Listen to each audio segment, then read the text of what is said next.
This is the Kevin Trudeau Show. I am exposing the corruption in government and in major multinational corporations. We're telling you the things that they don't want you to know that will make your life better.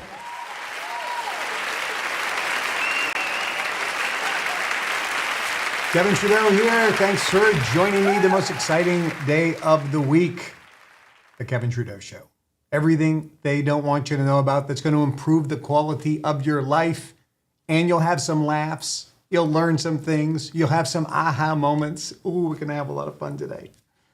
What am I today? I am, what's that? What does that say? World's best mentor?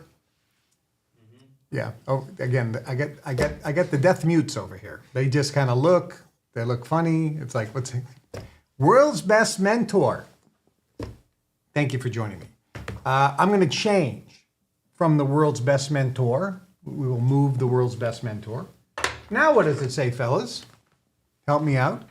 Movie critic. I am movie critic. As you know, if you've been watching the show, and if you haven't, shame on you. You are missing out on stuff that's helping you manifest your goals, dreams, and desires. Have some fun. Learn information from behind the curtain, insider information. That's what the Kevin Trudeau Show is all about. But I have been giving, as a movie critic, because that's what it says right there, right? Movie critic.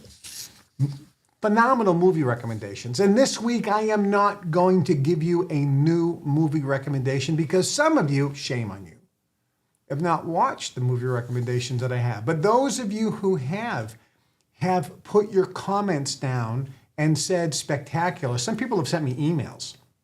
People have figured out how to reach the office, and they've called. And they say, these are movies we've never heard of. They are entertaining. They are enlightening. They are funny. They're just fully engaging. They are spectacular movies, and how come we don't hear about it? Well, because Hollywood's trying to program you. If you haven't watched the past shows, I recommend that you do. And I'll give you a couple other little recommendations here. If you have not subscribed to this channel, hit the subscribe button. If you like the show, share the show. Hit the share button and send it to everyone you know. And if you have a comment about the show, leave a comment and read the comments that are on the show. One of the things I've been doing in every single show is giving you some movie recommendations. And each of the movies that I've been recommending contain information that can help you in your life because they're embedded with secrets of success. And they're fun, and they're entertaining, and they're engaging. So I'm not going to give you a new one today, but we can put up on the screen what I've recommended so far. So I've recommended Godzilla -1 - color. It's the new Godzilla movie, -1 - color, just released. There's two versions. There's a color version, which is good. But the minus color, the black and white version, I think is much better. It is just, you will see a movie done today, 2024. It was done by the Japanese. That is what I will classify as a real movie. It's moving, it's entertaining, it's engaging, it has great acting. Special effects, sure, but it's not a special effects movie. It's not like any of the Godzilla movies you've seen. This is a good one. And it's an engaging story.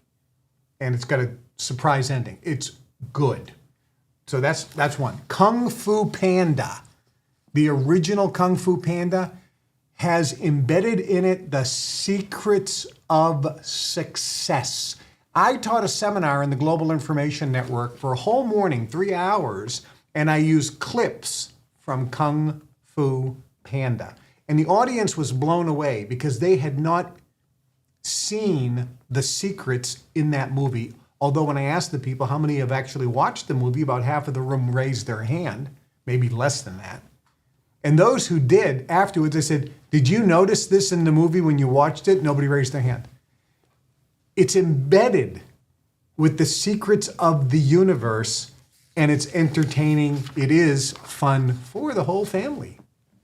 Kung Fu Panda, cartoon. Next, An Affair to Remember. A real movie, 1957. Deborah Kerr, redhead. Cary Grant. I think it's Cary Grant, right? It's Cary Grant in that movie. Sometimes I get some of the names confused, but Cary Grant, it is a wonderful movie.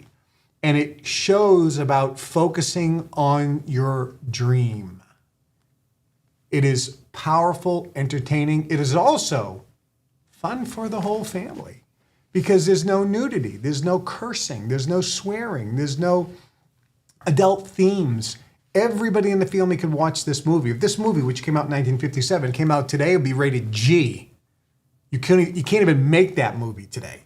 Spectacular movie. Next is Pillow Talk, 1959. Rock Hudson. Okay, he was a homosexual. Nobody knew that at the time. But what a handsome guy. And I don't mean that in the funny way. I just think he's a handsome guy and a great actor. He's really great in that movie. It is a funny movie, an entertaining movie, and of course it has the beautiful and talented, who's a great singer by the way, Doris Day in the movie. It is also something about dreams and manifesting what you want, as well as being entertaining. There, maybe you could say an adult theme in that movie, but overall, it's a G-rated movie. Spectacular. Next is The Offer. This is a TV series. It's on Paramount Plus. It is, I think, 10 episodes, an hour each. It is the story of the making of the movie The Godfather. If you want to become successful, if you have goals and dreams in life, and you think, how do I make my goals and dreams come true? Watch that movie or that TV series called The Offer, because it's based on, and it's incredibly accurate, the true story of making of the movie, the spectacular movie, The Godfather.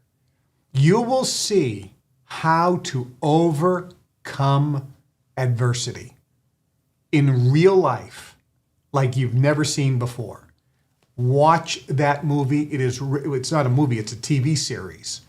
It is riveting. David Kruger and I was walking in my house, David and I share a home, and he had it, the first episode, on the television as I walked by. And there was a character in there in this particular scene, and I said, that reminds me of Joey Colombo, the mob boss in Chicago. He goes, it is Joey Colombo. I said, what are you watching? And he goes, it's this new series called The Offer, and it's the true story about how they made the movie The Godfather. I said, I'm in. Stop. I want to watch it with you. And we would binge watch this. It was riveting, but I can tell you, it teaches you the secrets and keys to success if you open up your eyes and pay attention. It is spectacular. Next, It's a Wonderful Life, 1946, a classic movie. And again, it is embedded with the secrets of success. It is a G-rated movie. It is black and white. It is entertaining. It is engaging, surprise ending. And at the end, if you don't cry, you're not alive. I watch that movie and a tear comes to my eye and a smile on my face every single time I watch it. It's spectacular. Next is Bonanno, a Godfather story, came out in 1999. It's the true story of mob boss Joseph Bonanno, the longest ruling mafia boss in American history. He came over from Sicily illegally. He immigrated illegally.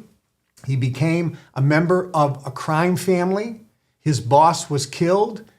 He became the boss. He worked with Charlie Luciano. He worked with Bugsy Siegel, which is Benny Siegel. He hated the name Bugsy. Frank Costello, all the mafia guys, Joey Profaci, etc., etc. Lucchese, all these guys, he was involved. And it is a true story, which is very accurate. He himself, Joseph Bonanno, wrote the story. It is very accurate. And it also teaches you secrets of success and also gives you an understanding of people's motivation. It is, I think, a spectacular series. Very wonderful. Next is 12 Angry Men, 1957. If you haven't seen this, black and white, has a young Jack Klugman in it. If you want to learn, it's also Henry Fonda. And this movie is weird because the whole movie is filmed on one set. The whole movie is filmed in a jury room. The entire movie. Like cost them a nickel to make. They love that. It is used. It was originally used by a guy named who was the big the negotiation expert who used to teach Herb Cohen. Herb Cohen, one of the greatest negotiators of all time, and taught a great negotiation course, used to teach his seminar in a hotel while smoking a cigar. And I walked up to him and I says, "Hey, Mr. Cohen, this is a non-smoking hotel." And he'd be smoking a cigar and he said, "Not anymore. I negotiated my ability to smoke a cigar in this room. It's negotiation." And Herb Cohen, when he taught this negotiation seminar, he was brilliant. He would say, "In negotiation, you have to care, but not that much." He was a wonderful Jewish fellow from Chicago. And I remember the stories he would tell. But one of the things that he used to teach people the art of negotiation and how to persuade others to your way of thinking was showing them the movie 12 Angry Men, which is the movie that I'm talking about. 12 Angry Men, 1957, black and white. Watch this and learn the art of negotiation. Pay attention. It is riveting. It is engaging. It is a wonderful evening. Also, G-rated. Next, A Bronx Tale. True story. 1993 it came out. A Bronx Tale is the true story of a mafia situation in the Bronx. Riveting. It's not G-rated, but it doesn't have any over-the-top violence or profanity, but it is. I don't recall if it has any nudity at all. If it does, it's very limited. I don't think it does. But it is an amazing true story, incredibly accurate, of a mafia family in the Bronx of New York. Highly recommended. You will also learn the motivations of people. For example, in one particular scene in this movie, the main character, who's the mafia boss, is talking to this young kid. And he says, "What do you think's more important? To be loved or to be feared?" And he goes on to explain things. It is a wonderful movie to understand people's motivation. Good watch. Next is The Sting. 1973, won an Academy Award for Best Picture. The Sting is an amazing movie. If you haven't seen it, highly recommend that you watch this one as well. It features two superstars of the cinema, Robert Redford and Paul Newman. Spectacular. It's complete 100% fiction, but it does, in a fictionalized account, show you the motivations and greed of people. It is a wonderful, wonderful movie. There is, I think, one slight frontal nudity scene. If there is one, it's very quick. There is no overt violence, no blood and guts, no cursing or swearing. It's not fun for the whole family. Watch it before you consider your kids, because I think when it came out, it was probably rated R. Based on the themes of it. But a spectacular movie. Next is Finding Forrester. It came out in 2000. Sean Connery. Sir Sean Connery, by the way, because he won, not won, but he was knighted, I believe, by the king or the queen. So he is a Sir Sean Connery. It is a wonderful movie. I believe this also, even though it may be rated PG-13 or PG-18 or whatever they rate them now, I don't think there's any nudity or swearing or violence, but it is a riveting, engaging drama, not based on a true story, but it also teaches a secret of motivation. All of these recommendations that I'm giving you, there's a reason why I'm referring you to these movies. Not only are they entertaining and they're fun to watch and they're engaging and they're better than any of the crap that's being produced today, they have a lesson, and many of them more than one lesson if you find them. Next is The Sound of Music, 1965. Not only is this G-rated, and it is fun for the whole family, it teaches you about having a goal and dream and being in a state of allowing. When life throws you a curveball, what do? When you think you want something and life doesn't give it to you, what's happening here? And the answer is, when one door closes in life, remember, there is always another door that is opening. You just have to look for it. Stop being blind. This is a wonderful, based on a true story. It is based on a true story, The Sound of Music. By the way, all of these I have been recommending since I started this podcast, YouTube show, whatever you want to call it.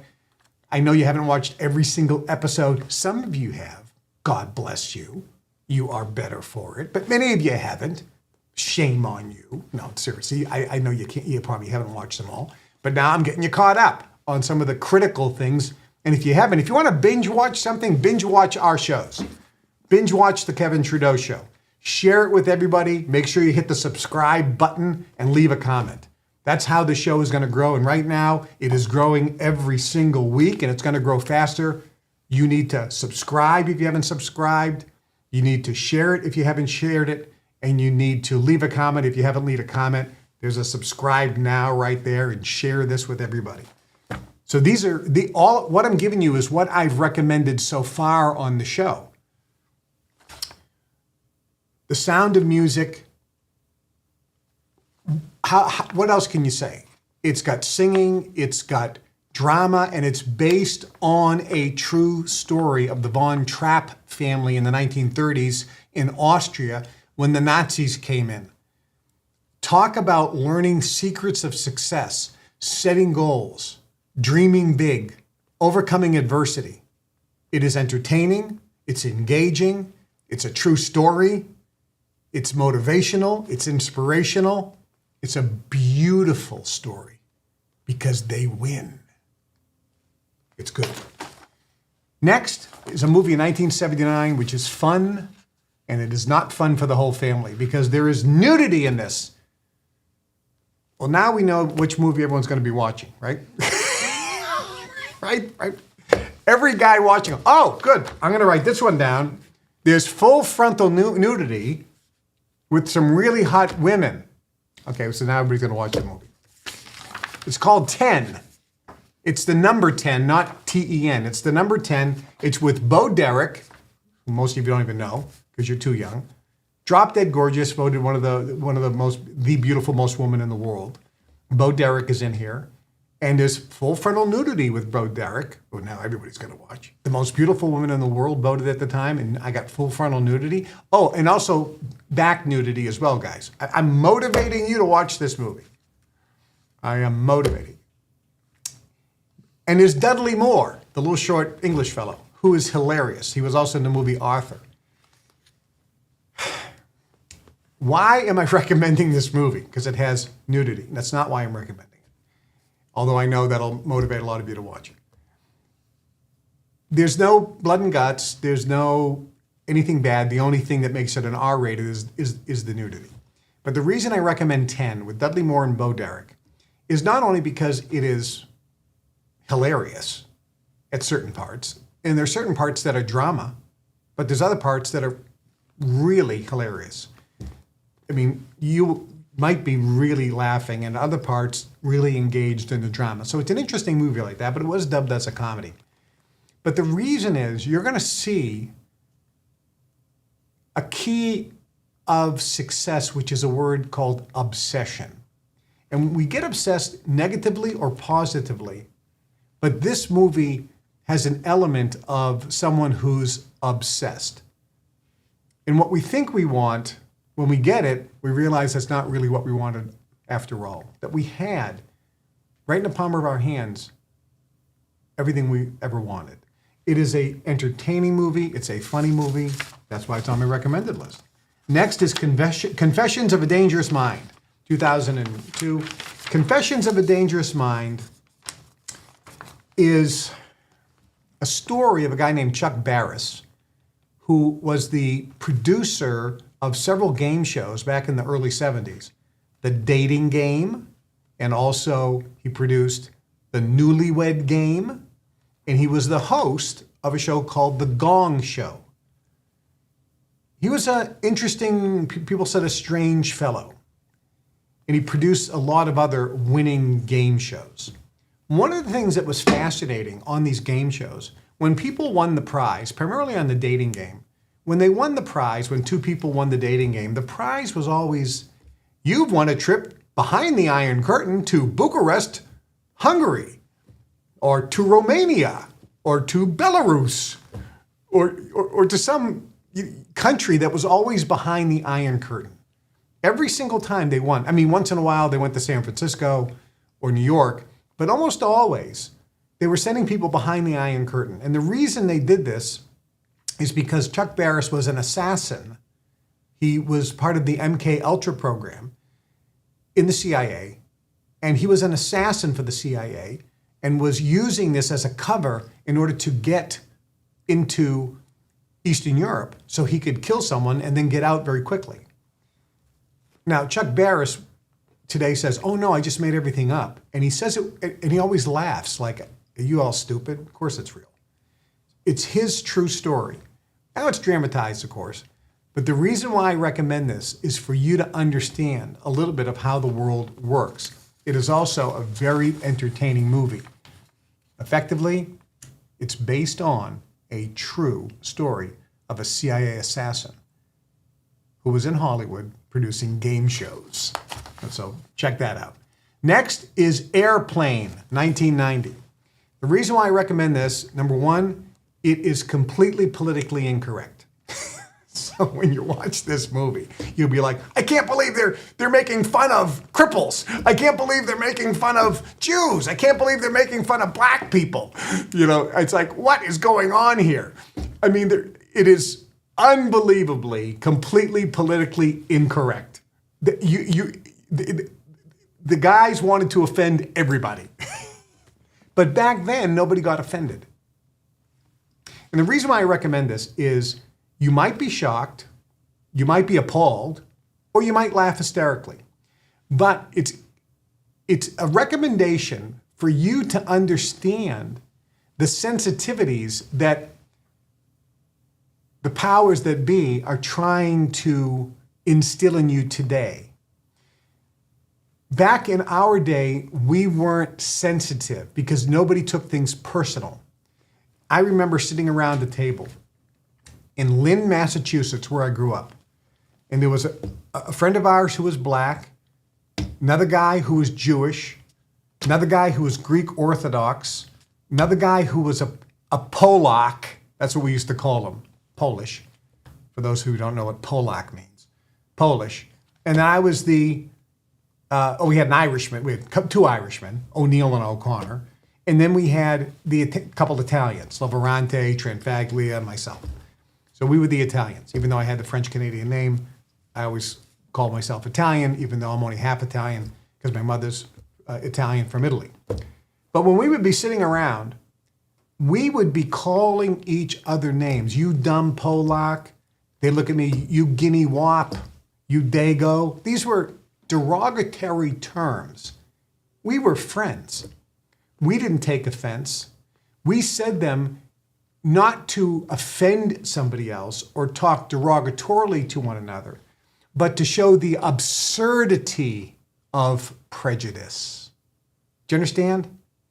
We did it as a way of desensitizing ourselves to prejudice, to know who we are.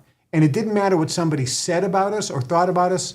We knew who we are. We were not affected by this outside influence of real prejudice that was really out there. There were people that were prejudiced. You know, I look at my friend and I'd say, you dumb Polak. And he'd laugh at me and he'd say, yeah, you guinea wop. And we both smile and we'd hug each other because we were friends. We weren't offending each other. We were showing in our subtle way how absurd discrimination was, how absurd it was to look at somebody just based on their nationality or religion and think them as less or different in a derogatory way. So Airplane might be a very funny movie to you, but it also might be a little appalling because it is a comedy back in 1980. But it should give you also, if you look at it from a learning standpoint, of what's the lessons here I can learn. And it might be hard not to laugh. It is a very funny movie, if you're not offended. Next is Casablanca, 1942, black and white, one of the greatest movies of all time. It's always listed in the top 5 of greatest movies ever made. Not a true story at all, but there are lessons to be learned about setting goals, following your mission, following your purpose. It is wonderful. And it also has a lesson about integrity in this movie. This is where the song comes from. Some of you know the song. Everybody know the song that comes from Casablanca? No? I'm not even going to tell you. You have to watch it, but there's a very famous song from Casablanca. And there's a phrase that was made famous in Casablanca. Anybody here know the phrase? Again, I get the Three Stooges over here. They're all like the three deaf mutes. It's like the Marx Brothers. So the phrase that comes from this movie, you don't know the phrase. It comes from Casablanca. Singing in the Rain. Singing in the Rain. No, that's the name of a movie. That was with Gene Kelly, Singing in the Rain. No, but good try. William, I appreciate you jumping in.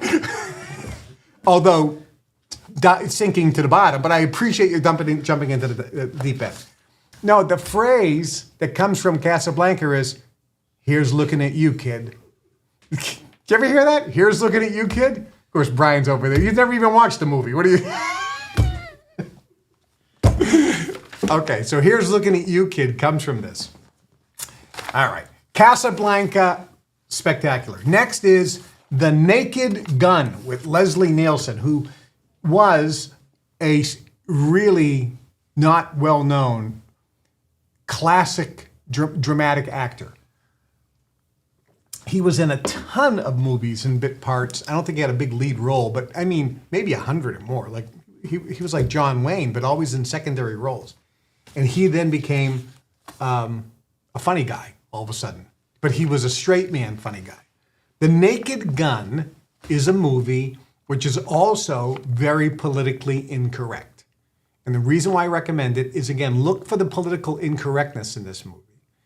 Look for the jokes that you might not even find funny today to understand how more sensitive people are today as opposed to what they used to be. We can also look at how jokes and what we think is funny has changed. There's no cursing in this movie. Today, you go to any stand-up comedy show, and it's F this, F that, F this, F that. Everything is about a woman's period. Everything's about sex, anal sex, this type of... Everything is about... It's quite frankly, it disgusts me. Aren't you guys talented enough to be able to tell a joke without using a curse word or mentioning a female's sexual anatomy or a man's sexual anatomy? No, they don't have any talent. That's all. It's called... We used to call it bathroom humor or locker room humor because it's talentless and it's designed to shock you. And you almost laugh out of embarrassment as opposed to anything else. So The Naked Gun, check that movie out. And I got 2 more. Frankenstein, 1931. The original Frankenstein with Boris Karloff, who no one knows who it is. It was originally called Frankenstein's Monster, but then it was just changed to Frankenstein. The monster is not Frankenstein. That was the doctor who created the monster. That's why the original title was Frankenstein's Monster. The monster is the monster. The monster is not Frankenstein, but when we see the monster, we always say, oh, it's Frankenstein. No, that was the doctor who created him. Anyway, the reason why I have this is a horror movie with no blood and guts, no cursing, and no violence. And it is frightening. It's also entertaining. It's also riveting. So I have this movie to show you how entertainment has changed over the years and how the powers that be are moving to influence you in different ways. So check out Frankenstein. And last week, I recommended, and I've already seen on the comments, tons of comments about this one, Miracle on 34th Street, 1947. Miracle on 34th Street is black and white, spectacular. It's about Santa Claus, and there's a conversation in there where the main character is talking to this kid who's being seen by a psychiatrist, and you're going to learn about you become what you think about most of the time. It's also about setting a goal, putting a dream on a dream board, and watching it manifest. It is an entertaining movie, and it is fun for the whole family. Yes, you can have your entire family watch this. It is clean, fun, spectacular entertainment. So that's that. So what did that say? Movie critic. Okay. Now we're done with the movie critic. What does that one say? Book critic. Okay, so now I am Kevin Trudeau, book critic. I am not going to recommend a book today. I'm going to tell you, if you haven't watched the show, about the books that I have recommended, because you haven't read them all anyway. So why recommend another one? Yeah, you can go to the Kevin Trudeau Fan Club website. Maybe you can pop that email or website on the screen. You can go to the Fan Club website. We have a recommended book list there. So you can see all the books that I recommend, KevinTrudeauFanClub.com. If you're not a partner in the fan club, go there, become a partner with me. But I have a recommended book list there as well. And somebody, William, we should put up the recommended movie list. So it's on there now. Okay, so everything I just told you, I didn't have to tell you, because you can just go to KevinTrudeauFanClub.com and you can see a button that says, should be able to see the button. You can navigate around, but it should be there. Where you can see all my recommended movies. If you didn't write them all down, you can go there for the movie list and also the book recommendations. There's a lot of book recommendations on my recommended book list on the Kevin Trudeau Fan Club website, but I'm going to tell you the ones that I've recommended so far in this show. All of these can change your life. I was with, I was just talking to a fellow yesterday on the phone, and we were discussing a mutual friend of ours named Dexter Yeager and a couple other guys. And in our day, back in the 60s and the early 70s, there was no audio cassettes for personal development. There was no YouTube. There was no seminars you could go to. The only way you could learn about success, there was two ways. Number one, find a very successful person and observe them, and ideally go to work for them. That way you can see them in real life. So if you could get around a successful person, this was the old master-apprentice method that's been used for thousands of years. So that was the first method. But to find a very successful person was hard. And secondly, how do you get close to this so you can observe and mimic and model success? I just gave you like the keys to the kingdom. Mimic and model, which means duplicate what a successful person is doing. But not just what they're doing. You have to look at somebody who has what you want and has been where you are, and duplicate how they think, how they speak, and how they act. So what actions are they taking? What words are they using? How do they talk about things? And how do they think? I guarantee if you I've done this before in seminars, where I take a person's basic speech patterns and compare it to somebody who's very successful, and one person will say something like, things never work out for me. And it's just like an automatic. And then the successful person will say, I'm going to figure out how to make this work after he fails. So you have two people that both fail at something. One guy says, see, things never work out for me. And the winner says, when he fails, I'm going to figure out how to make this work. And it's a little thing, but that's all the difference. It's the little things that make the difference. We don't buy cars without wheels. You know, I'm going to buy a car. Doesn't have an engine. I'm going to buy. No, it's the little things that make the difference. So books are the second thing that successful people have used to learn secrets of success. And that's, if you had nothing, if you just read some books, you have it all. Today, it's so simple to become successful. We have access to more information than ever before, and people just don't realize what they got in their hands. You don't even know what you have in your hands, the power that you have, the ability that you have. You don't have faith in your own abilities. You don't have faith and belief in your dream. Think about it. And you don't take advantage of all the opportunities that are in front of you because you're too busy playing on social media. You're too busy criticizing, condemning, bitching, whining about everything. You're too busy in your basement playing with whatever on the internet. You're not out there making it happen. You spend too much time watching TV, too much time on the internet watching stupid videos, except this one. Successful people invest their time wisely. So book recommendations that I've given since I've launched the show, these are also at the KevinTrudeauFanClub.com website, but I'll give you a couple of them here, and I'll go through this relatively quickly. The first book I recommended was How to Win Friends and Influence People by Dale Carnegie. It's the classic book on how to interact with people. If you don't have people skills, then I can guarantee you, you don't have good people skills. I know that. If you're watching this, let me be nicer to you. If you're watching this, your people skills can be improved dramatically. And the fact that you lack excellent people skills means you are hindered in achieving success in life and true happiness. Interacting with other people, knowing how to interact with other people is critical. You have 2 ears and 1 mouth. Use them proportionally. Hey, I've said that 1,000,000 times, and I know people that have come to my seminars for years and have heard it 1,000,000 times, and I'm obviously using puffery there. It's probably not 1,000,000. And then they come up to me and they don't listen. All they want to do is talk. And it's like one long run-on sentence with a comma and another comma and another comma and a colon and a semicolon. They're just talking, and I was like, time out. You're like a runaway freight train. I mean, you got diarrhea of the mouth.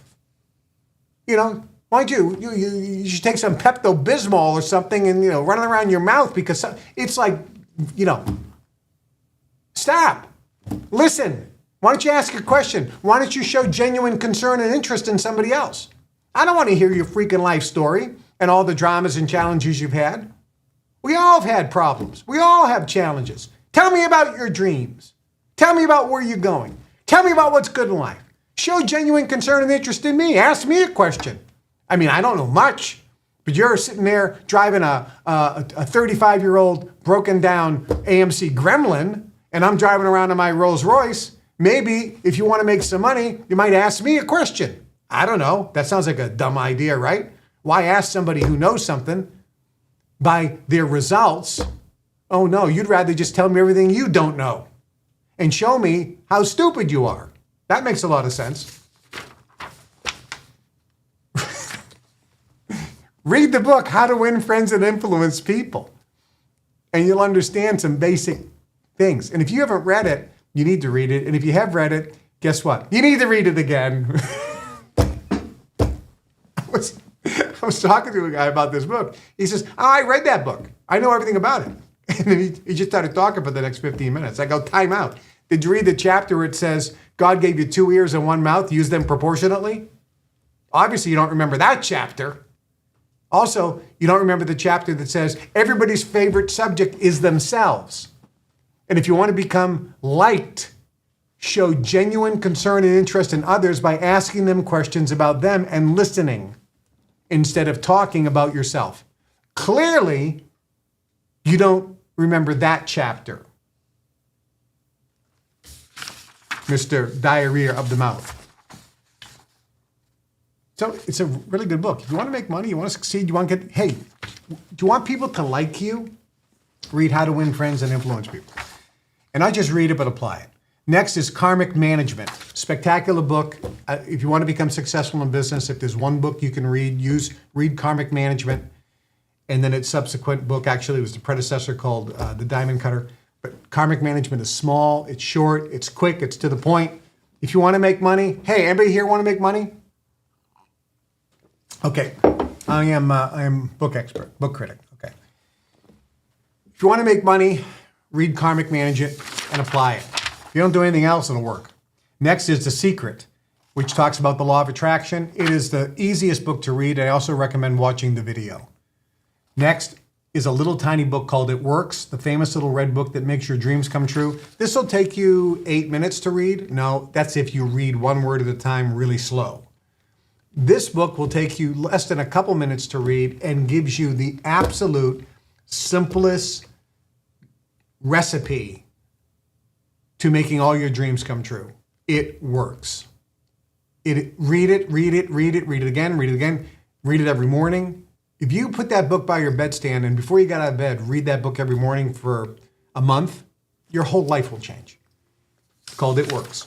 Next is The Magic of Thinking Big. It was the first positive thinking book I ever got. Guy gave it to me and he said, don't read the whole book. Read the first 2 chapters. First chapter was Believe You Can Succeed and You Will. And the next chapter was Cure Yourself of Excuse-itis, the failure disease. I said, I can't read the rest of the book? He says, no, you don't need to. Read the first 2 chapters. I went home, I read the first 2 chapters, and I stayed up, I think until 2 in the morning, and I read the entire book. It blew my mind. The magic of thinking big. And for years, I had printed just the first 2 chapters. And I had thousands of them. To me, it was my mission in life to help people improve the quality of their life. And I would just pass out these reprints of chapter 1 and chapter 2. It is powerful. And don't read it once. Read chapter 1 and chapter 2 again and again and again and again and again until it becomes part of you. It is the crux of all success. Next is The Go-Getter. The Go-Getter is a book that I also got back in the early 70s. It is a little book. I think it was written in early 1920s. It's the book about how to be a go-getter. And the fact is that go-getters are different than everybody else. They make things happen. I used to interview people before the internet, and I've hired 3,500 people around the world. When I interviewed people, I would say, as part of the interview process, I'd say, go and get a book called The Go-Getter. Read it, and then write me a 1-page letter of why you think you are the go-getter or an example of how you have been the go-getter. Simple enough. That was the instruction. You wouldn't believe the number of people that would call our office and saying, hey, I can't find the book. It's out of print. And we would say, thank you. Since you're obviously not the go-getter, because a go-getter would have found the book, you've just disqualified yourself from being employed by Mr. Kevin Trudeau. Have a nice day, loser. And we didn't say that. It was to let the person know, look, if you want to become successful, you're going to have to be willing to do what the other guy ain't willing to do. You have to make things happen. In life, things have a tendency not to happen. It's up to you to make something happen. This book teaches you what it takes to become a go-getter. It is about a story. It's made up. It's a story about a kid who went to work, and in order to get the job, he was a go-getter. He would not take no for an answer. His motto was, it shall be done. And he was given a task, which was a test, to find a blue vase. And it was a test because it was set up so that he couldn't find the blue vase. It was too hard. This kid gets the blue vase and delivers it. That's a go-getter. A go-getter is somebody who says, I'm going to do it, that's it, period. Because success is a decision away. You make a decision. I remember Zig Ziglar telling me the story about his brother Judge, who was going for a sales championship. And he won the sales championship in his business. Back then it was pot and pans. He had won the championship. And Zig says, but when he won the championship, he didn't talk about the fact that he lost a relative, a very, very close relative during that year. He also didn't talk about the fact that his car broke down and he didn't have the money to get it repaired. He also didn't talk about the fact that he broke his toe and he had to have a boot and he had to walk with crutches. He didn't talk about all the obstacles that happened to him during that year. Because when you have an obstacle happen in your life, you don't change your decision to get to your destination. You just have to change the route in order to get there. And that's what a winner does. That's what a go-getter does. They make a decision, I'm going to be there, that's it, period. And whatever obstacle comes up, they overcome that obstacle. Successful people are not people without problems. They're people who've learned how to overcome their problems. So the go-getter is spectacular. Next is the classic book, Think and Grow Rich, which gives you the basic principle of all success, which is define your dream, which means get a clear picture of exactly what you want and then get a burning desire for its achievement. And the whole book teaches you how to do that. It is the crux. I can give you a list of 100 people. One of the most famous is Bruce Lee, who went from washing pots and pans to becoming one of the highest paid actors in movies in just a period of a year and a half. And he read the book, Think and Grow Rich, and he wrote down exactly what Napoleon Hill said to do in order to define your dream and set a target, writing it down, focusing on its attainment, seeing now you in attainment of what you desire and feeling now as if you are already in possession of what you want, and then releasing an attachment to the outcome. This motivates you to do more than you've ever done to achieve that goal. It is the classic book of all success. Then I recommended The Magic of Believing. The Magic of Believing was the first book that Dexter Yeager ever read. It is the book that many Hollywood celebrities point to and say, this is the one book that I read that made me a Hollywood mogul, that made me famous and made me a superstar and wealthy. It was the book, The Magic of Believing. It was using that technique. It goes back to Phyllis Diller. It goes back to Liberace. It goes back to many of the stars, because this book came out in the 50s. So many of the stars back then, this was a popular book. Now, nobody even knows the book exists. But back then, this was one of the few success books that came out. And the people in Hollywood that became stupidly successful read this book, used the principles in it, and achieved magnificent success. It was really, it explains the law of attraction in a different way. It's called The Magic of Believing. And it talks about how to get the feeling. It's all about the feeling. Seeing yourself in possession of what you want and feeling now as if you're already in its achievement. Next is See You at the Top by Zig Ziglar. That classic book of success, which gives you the specifics. How do you set a goal? How do you do it? What's the how? So it is real specific. And it gives you, as he says, a checkup from the neck up. And if you read that book, as Ziegler would say, it will cure you of the deadly disease, hardening of the attitudes. Because he says it's your attitude, not your aptitude, that will determine your altitude in life. It is a classic book, but remember this, for those of you who read it, it is coming from a born-again Baptist Christian man, which is Zig Ziglar. So it's a little bit tough in some areas. Go through that, the classic book on success and attitude, really. And the last book I've recommended last week was Psycho-Cybernetics, but it has to be the original version of Psycho-Cybernetics by Maxwell Maltz, not the new version. It's got to be the original version of Psycho-Cybernetics. This talks about self-image like it's never been talked about before. Zig Ziglar, in his book, talks about self-image, and everything in Zig Ziglar's book, See You at the Top, about self-image, came from Maxwell Maltz's book, Psycho-Cybernetics. So check that out. So that was Mr. Me, book critic. I hope you enjoyed that. What am I now? I'm natural health expert. Okay.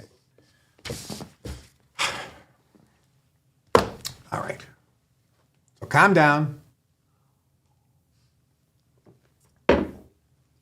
Hi, thanks for yeah, we're changing the show. Hi, thanks for watching. I'm Kevin Trudeau. I'm not a book critic. I'm not a movie critic. That was another Kevin Trudeau. I'm here to talk about natural ways to cure and prevent disease. Something that you haven't heard about. I guarantee you haven't heard about it. It's about salt. And I have some props.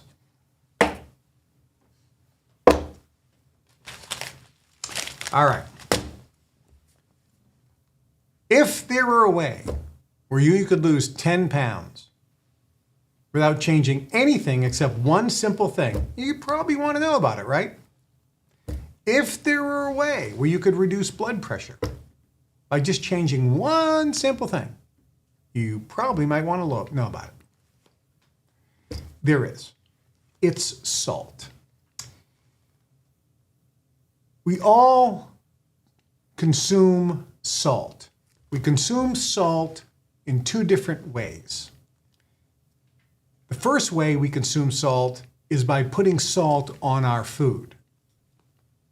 But the majority of salt that you consume is in the processed food you're purchasing. Anything with the word sodium, sodium nitrite, sodium anything.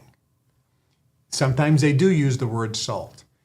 Sodium and salt is in almost every single food. And it's not all the same. You are putting in a man-made chemical into your body that's giving you high blood pressure, that's making you depressed, that's messing up your hormones, that's making you gassy and bloaty. Doesn't sound good, does it? And a lot of other health issues. What type of salt should you consume? Okay, so if we look at the salts that are out there, number one, there's what's called refined table salt. In America, Morton salt is the number one selling salt. How do they get Morton salt? It comes from two sources. Number one, they go to a mine in the earth where there's salt. This is basically rocks. This type of salt that's deep in mines may have come from ancient seabeds, and then the water evaporated over time, and that turned it into mineral salt. Okay, sounds good so far. It's ancient, and it's loaded with minerals, and it sounds pretty good. So the first way salt is made is they'll go down and they'll start digging out all this salt.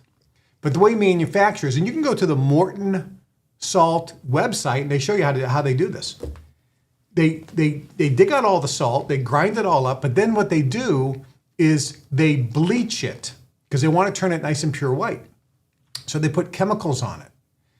Then what they do is they put ingredients in it so that it doesn't cake up. Many of you don't remember, but back in the day when salt was first mined, by the way, there is a second way salt is made commercially, where it's they take seawater, they just pull seawater in, put it into a bed, let it evaporate.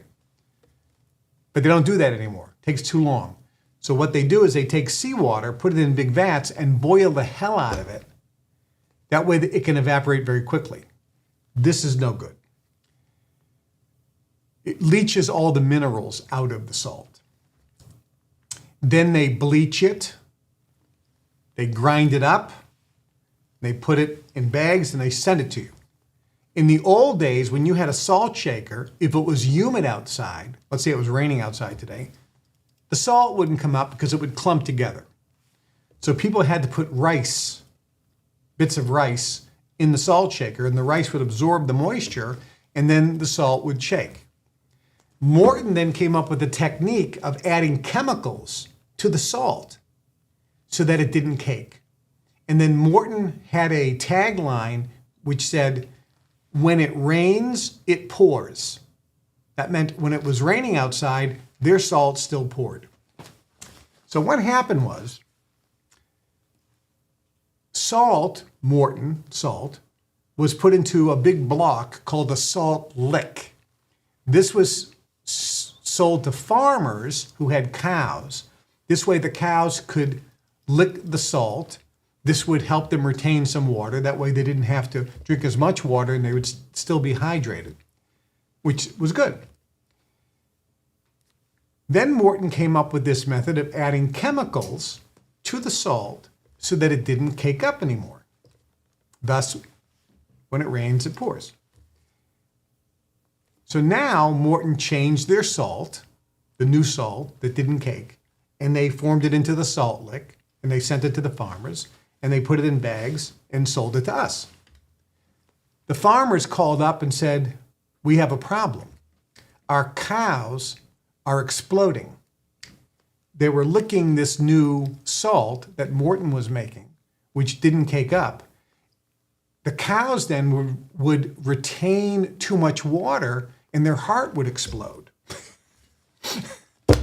And so I'm not laughing at the dead cows, but I'm thinking about the poor damn farmer who's getting sold this salt from Morton. All of a sudden now his cow's hearts are exploding. And then he's pouring the salt on going, wait a minute, my cow just heart exploded because he was looking at salt. Maybe my heart's going to explode. So Morton said, we're going to change it. We're going to use the old salt for the farmers and the cows, but we're going to make the new salt that doesn't cake up, and we're going to send that to the stupid people of America. Because even though they'll retain water and gain weight, it's not killing anybody, at least not that we know of. So all of the salt that you get, which is iodized, they put iodine in it. They bleach it, by the way. They use chemical bleach to make it nice and white. They strip it of all the minerals. And they add all these chemicals that don't even have to be put on the label. That's what you're consuming as salt, as table salt. It's making you, and remember, this killed cows. Because if you give that table salt to cows, their heart will explode. But there's a little chemical difference in people, so our hearts don't explode. We just retain water. Our hormones get screwed up. We get depressed. We also get hungry. We get stupidly thirsty. And we wonder why we're all bloaty. And there's a whole bunch of other issues as well, like high blood pressure, because it's screwing up the heart. So that's what you get. And then there are other chemicals put in the salt that's in our food, like sodium nitrite, which is an even table salt. So we have to, number one, eliminate that from our diet. And if we do, we can replace it with better salts.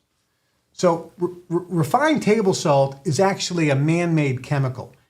99.7% sodium chloride, which is table salt, sold by chemical companies to chemical companies. That's what the salt is. It's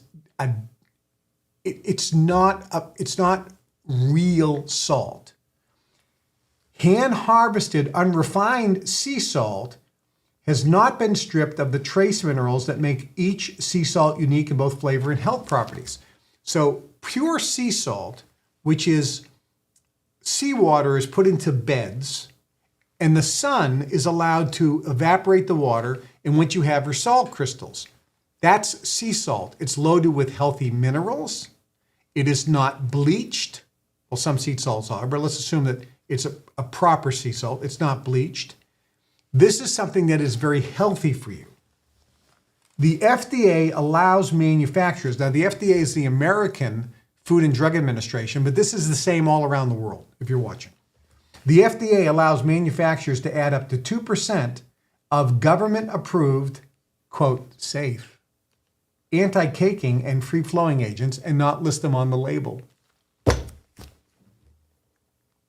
That's the Food and Drug Administration, and governments around the world are allowing people to put poisons in the food, and you consume it. Recent studies indicate that 90% of the salt in the world is also contaminated with microplastics. Now, this is the big problem. Even if you're buying sea salt, that sea salt in research shows that 90% of all the sea salt is loaded with microplastics. This is a deadly poison, which is also screwing up your hormones. It makes you fat because it messes up your hormone balance and also makes you depressed. And there's a third symptom. It increases your appetite so you can't stop eating. Commercial sea salt, kosher salts, and table salts are identical except for the crystal shape and size, which is why it's all crap and garbage. Natural hand-harvested solar evaporated sea salt, however, has a low environmental impact, so it doesn't affect the ecosystem, but it also is loaded with minerals and is something that is very healthy.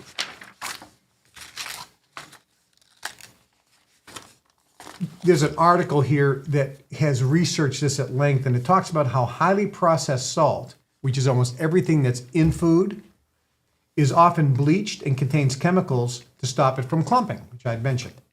The salt also contains toxic elements like arsenic, mercury, and lead, as well as all the microplastics. So the types of salt are, number one, table salt, and I want to read you exactly what it is. Table salt is made by pumping ocean water from giant metal tanks and heating it to super high temperatures to boil off the water and algae. This strips out healthy minerals, leaving behind only sodium and chloride. Microplastics trapped in the salt crystals also remain. The salt is then bleached and iodized. Chemicals are then added up to 2% to stop the salt from clumping altogether. These chemicals, if taken individually, cause cancer and death. The vast majority of refined salt is used for icing roads and in chemical labs. The rest is used in food processing or winds up on grocery stores as table salt. It's the same stuff. So you have, that's the refined crappy salt. All right. So what types of salt should you consume? Number one, you got to read the label. If the word sodium is anywhere on the label, throw it away. You can't eat it. If it says sea salt, then you're okay. If it doesn't say sea salt, throw it away. And never buy anything from that manufacturer because they're scammers and all they're trying to do is make money on you. So that's number one, because the majority of the salt that we consume is in the products that we're purchasing. But at the end of the day, you can't be fanatical. If you're going to go to a restaurant, look, you're going to have to eat what they serve you, right? So what types of salt should you consume? I got three kinds here. One, and you can see this, it's called Himalayan. I don't sell any of this, by the way, and I don't make any money if you buy it. This is Himalayan pink salt. And there's a whole bunch of different brands. This particular brand, I'm not even sure what it is, but it just says Himalaya, from the Himalayan coarse pink salt. This comes from the Himalayan mountains, mostly in Pakistan, where ancient seabeds once existed. And when the seabeds, when the water evaporated, what was left was these salt, and it became rock. The pink salt then is loaded with minerals. It's millions of years old. It's completely uncontaminated. They don't bleach it. They just grind it up. They throw little things in here. It's like rocks, and you have to grind it yourself. You can also get it finely ground, but generally that's what it looks like. It's rocks. It has a distinct flavor to it. It's lovely. It's loaded with minerals. There's no microplastics. Very healthy. Okay, the second type of salt is fleur de sel. I don't know how to pronounce this. I don't speak French. So I use fleur de sel. Help me. Somebody from French is now either laughing or screaming at me in French for butchering your language, and I apologize profusely. Fleur de sel, right? William over here is having conniption. Can you say it better? No, none of you speak French either. Okay. So this is sea salt, and it comes from France because of the name fleur de sel. So this is a French, and it's from de Gruslulium. Yeah, my French is very poor. Parlez-vous français? No, I don't speak French. Anyway, I have hard enough time with English. A little Italian and a little German, and almost no French. Clearly, some of you French people already hate me now. It's like he's butchering our language, and he has a French name, Trudeau. How come he can't speak French? Anyway, so this comes from the oceans around France. It is a table salt, which means you take it with your fingers and you put it on your food. You can also cook with it. It is highly mineralized, no microplastics, spectacular. And there's 2 or 3 different brands, by the way, from Normandy or from France, where this salt comes from. And then the last type of salt is this one here. And this is Colima, I think it's pronounced. And it's 100% all-natural sea salt from Colima, Mexico. This particular brand, and I don't make any money if you buy any of this stuff, by the way. It doesn't, we don't get a commission or anything like that. This is 100% natural, unrefined sea salt. It comes from a lagoon, I believe, in Mexico. It's been tested. There are no microplastics in it. It's loaded with minerals, and it's a lovely, lovely salt. This is the salt that I have. Where did I get this stuff, by the way? From my house. So this is what I use. Now, some of the benefits are when you have the proper amount of salt and type of salt in your diet, it helps maintain normal pH levels in your blood. Why is that important? If you're alkaline on the pH scale, you have a lot of oxygen in your body, you feel better, your mood is better, and cancer can't grow in an oxygen-rich environment. If your body is acidic, cancer can grow in an acidic environment. It also has a whole host of other health issues, which is why pH, this whole research data was, as you know, popularized by my late good friend, Dr. Morter. His two sons, Dr. Tom Morter and Dr. Ted Morter, very good friends of mine as well. I was just with them recently in Florida for 2 weeks. He is the father of alkalinity and body pH. But proper salt will always help keep the pH in a range where virtually cancer can't exist. It also helps regulate the amount of fluids in your body, which means you don't get bloated. Next, it helps to maintain plasma volume needed for your metabolism to function properly, which means you lose weight. With the proper salt, if you eliminate all the stuff that I just mentioned, all the sodium nitrites and any type of sodium anything, and any type of table, so if you eliminate that from the processed food and what you're eating and what you're putting on the food, if you eliminate all that and replace it with something like this, it's weight loss. I mean, it just is spectacular. It also helps deliver blood to the capillaries in your body's tissues, helps increase circulation, which gives you more energy. It helps control muscle contractions. We know this. If you have low sodium levels or low proper salt levels, you can have cramps. Well, with the proper salt, you don't get that. It helps to aid nerve impulses, which means it keeps you relaxed.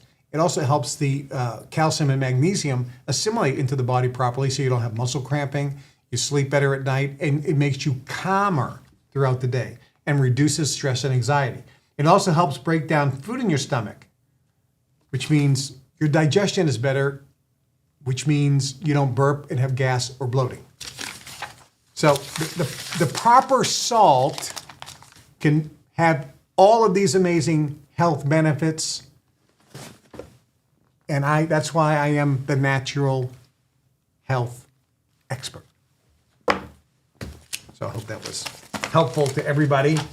And why am I the natural health expert? For those of you who don't know, I'm the author of the #1 best-selling health book of all time. Over 50 million copies sold, I believe. Natural Cures They Don't Want You to Know About. #1 best-selling health book of all time. Nobody even comes close. So therefore, I am the natural health expert. All right, what else we got here? I got some good stuff. I have,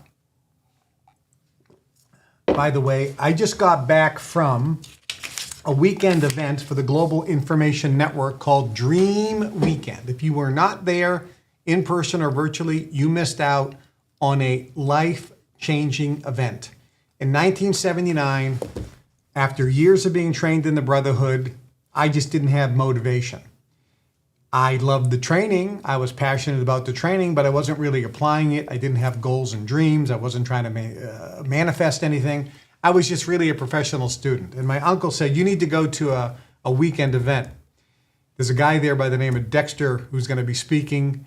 It's called Dream Weekend. It was 1979 in Massachusetts. And I went there and I heard this guy speak. I heard another guy speak named Bill Britt. I heard another guy named Bob Harrington, the chaplain of Bourbon Street. Heard another guy named Rick Sexer. Heard another guy named Tom Paine. Bob Harrington and I became friends. We traveled the country together in a car, speaking. Rick Setzer became a friend. I was in his Rolls Royce, I remember, after a meeting down in South Carolina. And he says, you want to get some Krispy Kreme donuts? 2 o'clock in the morning. I remember Rick. Rick was a spectacular, wonderful man. Bill Britt, who's passed away. I learned a lot from Bill. And Dexter, I became very good friends with him, went down to his home, worked with his children. He invited me to speak at some of his big events 10 years later. But it was in 1979 that I went to an event called Dream Weekend, and it motivated and inspired me beyond compare. It made all the difference. It was the catalyst to my success. And we just had Dream Weekend for the Global Information Network. And I want to inspire and motivate each of you. So I'm going to play a video here in a moment of Dream Weekend. I'll ask Drew to play it when I'm ready. But I'm sure he's getting it teed up, and I'm praying that they have it ready and teed up. And I am now killing time until I get a thumbs up. There we go. I got the thumbs up, so now I know I'm happy. So I'm going to show you a clip of Dream Weekend, and this will motivate and inspire you just in a few minutes as you watch this clip. And imagine if you're there. And when you watch this clip, you're going to see a thin, handsome guy on stage. This is a guy that I met in prison. I taught him how to do copywriting. I taught him the basics of how to manifest goals, dreams, and desires by teaching him the basics of your wish is your command. He then went off, left prison, and in just less than 2 years, made millions of dollars. He has a company now doing over $100 million a year in business, dropping around 30% to the bottom line. They're poised to sell that business for around $500 million, him and his partner.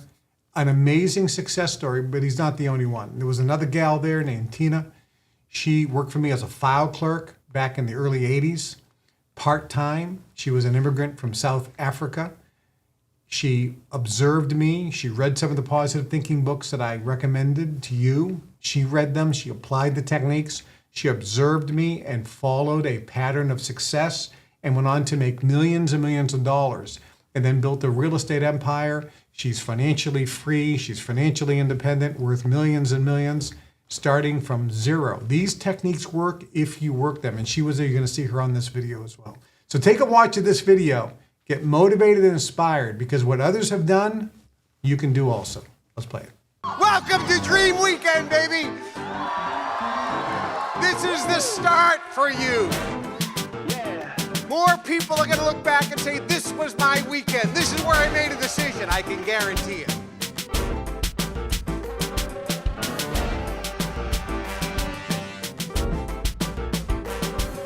Thank you, Kevin's mentors.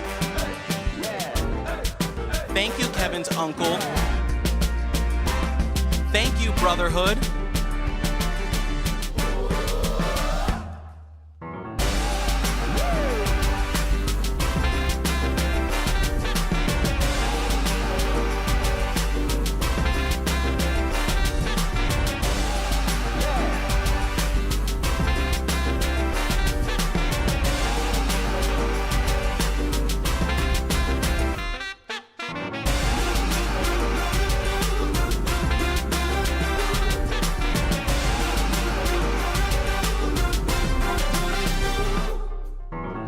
Get a dream, big dream. Unlimited possibilities. Unlimited possibilities. You have what it takes.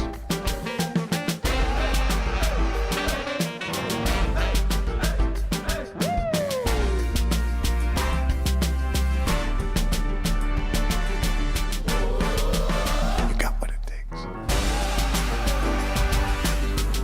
When these guys cut the lemon, squeezed it, took a bite of it, smelled it, I open my eyes, I'm looking around. Did they get it? I see their faces like this. I'm like, holy cow, it worked! They feel it! They can create their reality with their mind! And from that day forward, that prison was never the same.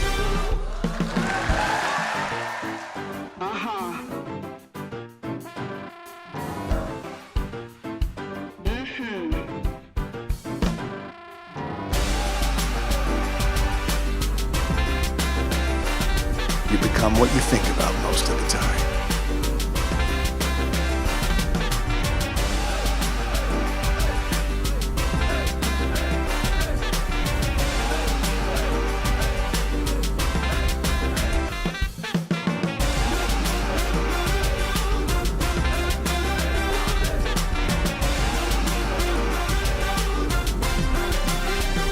Success is a progressive realization of a worthwhile dream. It starts with a dream. It's an ongoing process, and it's just very freeing. a journey to self-discovery. We want this for all of you as well. I'm seeing me different. I feel everything different. And the world is so lovely. Success is a decision away. I know everything is perfect. Everything's magnificent. And everything is love. It's been a journey to discover and find my true self. I joined this club 14 years ago. And during that time, I was in a pretty rough spot. I was going through some things. And the reason I joined this club was because I listened to a CD set called Your Wish Is Your Command. And on this CD set, the person delivering the information helped me start to dream again. This person was such a master at communication and a master of this material, and was so full of love that these 14 CDs literally transformed my life and began me on this journey that brought me here. Events, functions, weekend events are where decisions are made. And remember, success is a decision. The training gives you everything you need. The Success Mastery course, the Science of Personal Mastery course, that gives you all the data, all the information.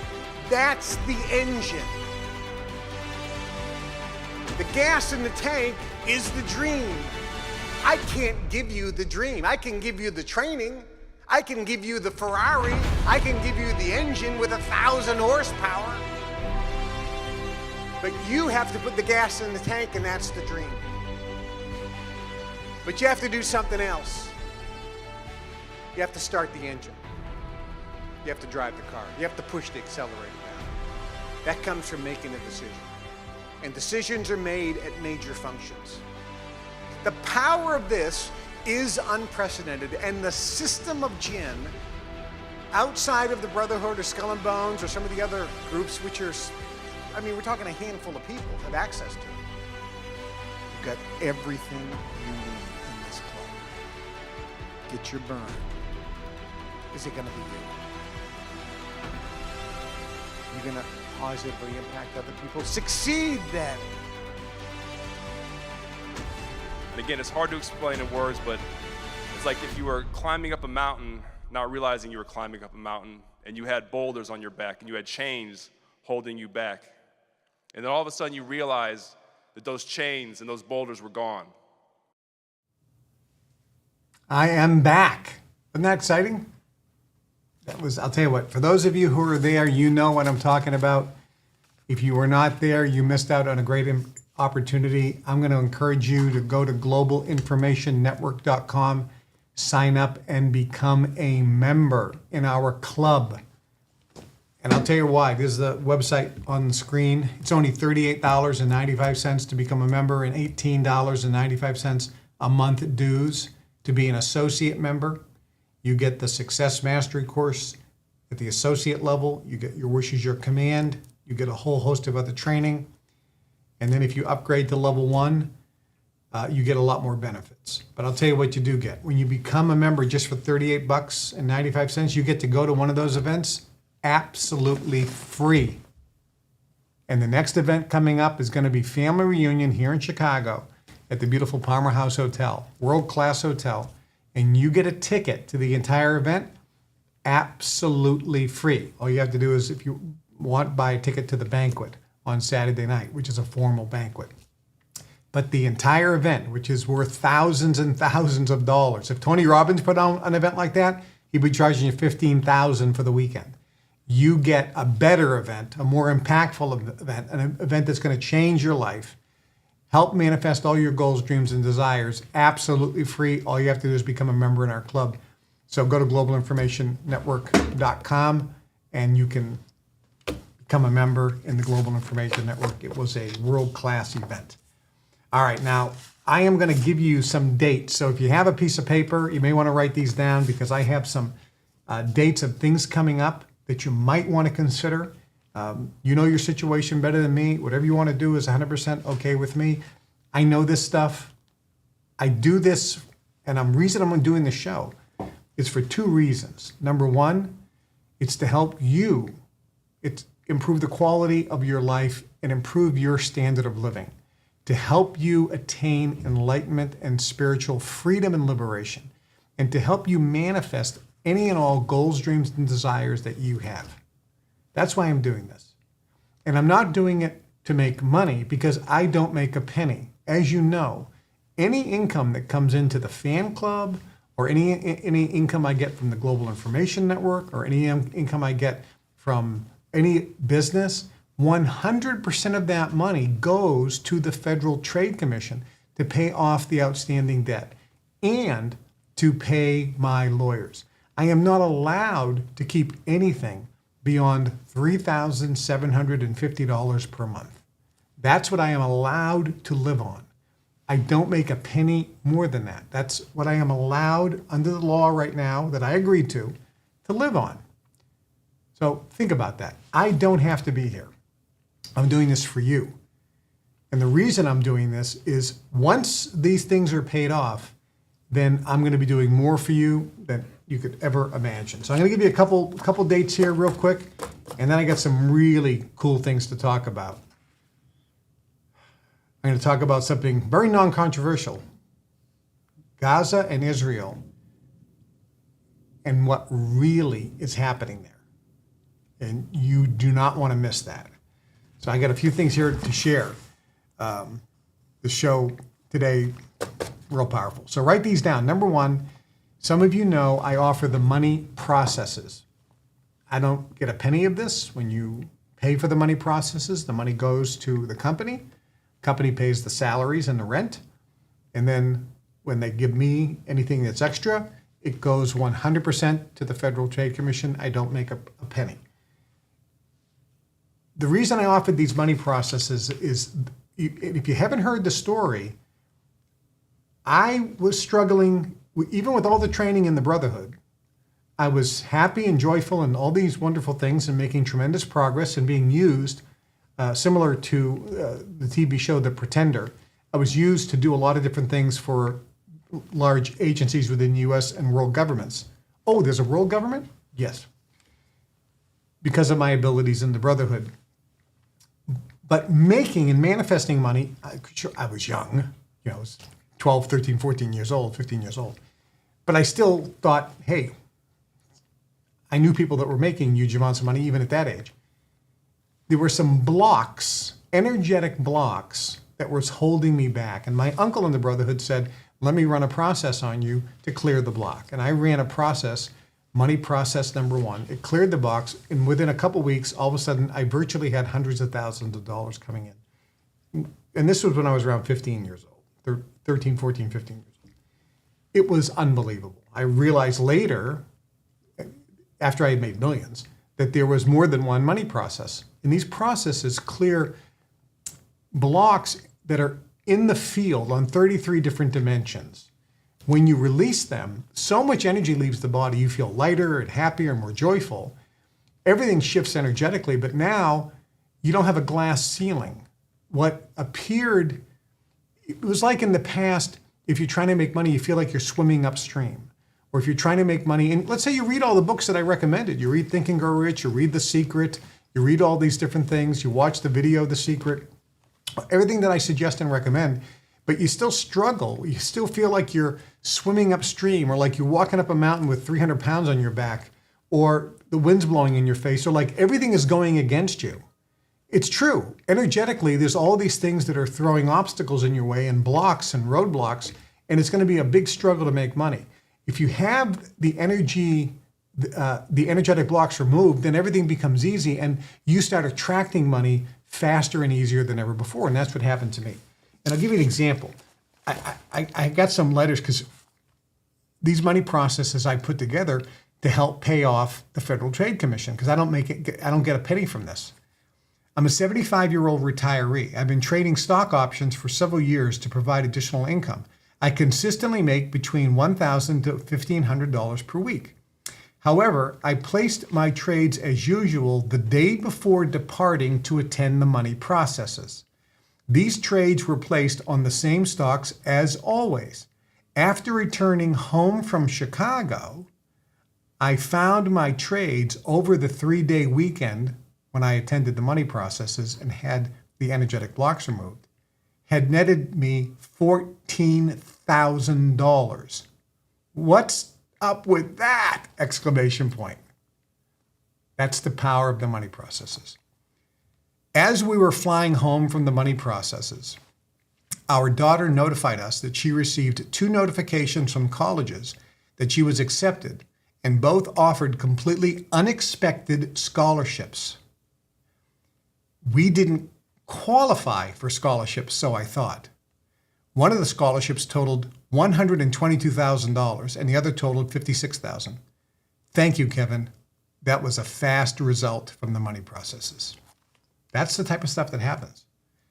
Since I completed the money processes, I realized I've already made back 10 times the price of the course, and I did all 3 days.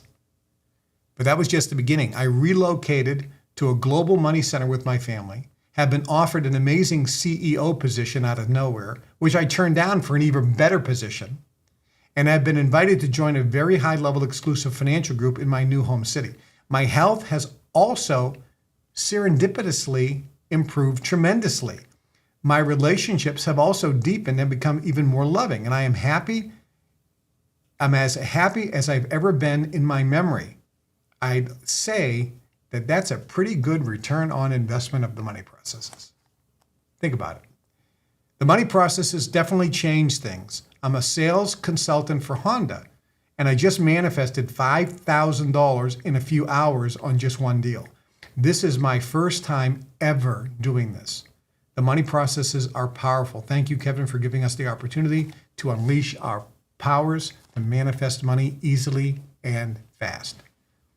Today, I received notice that I will be receiving a check for $23,000. This came out of nowhere, but right after the money processes. It's an interesting thing. I had no emotional state change, but just felt blessed. Just a couple more here. I think this will someday, the money processes, go down as one of the most profound 3-day courses in history. And lastly, just completed day 2 of the money processes. All I can say is, wow. If you want to make money, there are energetic blocks that are holding you back. Consider getting the money processes. I do them every single month right here in the Chicagoland area. We have a facilitator come in. You come into the hotel. We deliver the money processes to you. They remove the energetic blocks that are holding money back. You could start making more money faster than ever before. And I take you to dinner.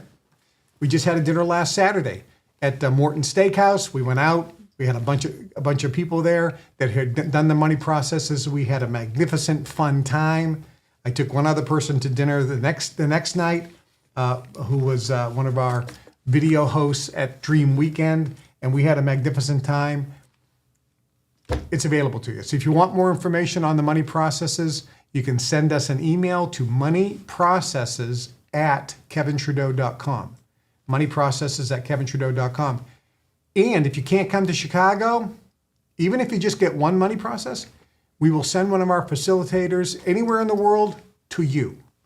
And they'll come in, fly in, get a hotel room, get a meeting room there, and then you come in and we'll deliver it right close to you. Might not be right in your own hometown, but generally maybe within 100 miles of where you're at. So you can get the money processes delivered to you in person. So check that out. All right, so I'll give you some dates now. Write down these dates of things coming up for free. Number 1, I have a live Zoom free on May 25th. It's a live Zoom. I do a live Zoom every single month free of charge to partners in the Kevin Trudeau fan club. So if you're not a partner, you go to KevinTrudeauFanClub.com, become a partner, and you're invited to a live Zoom. And if you're at a certain partner level, you can ask me questions and I answer every single question.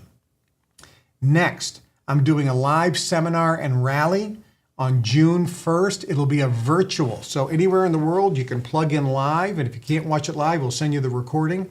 It's a seminar and rally. It's free, totally free, for all members in the Global Information Network who are level 1 and above.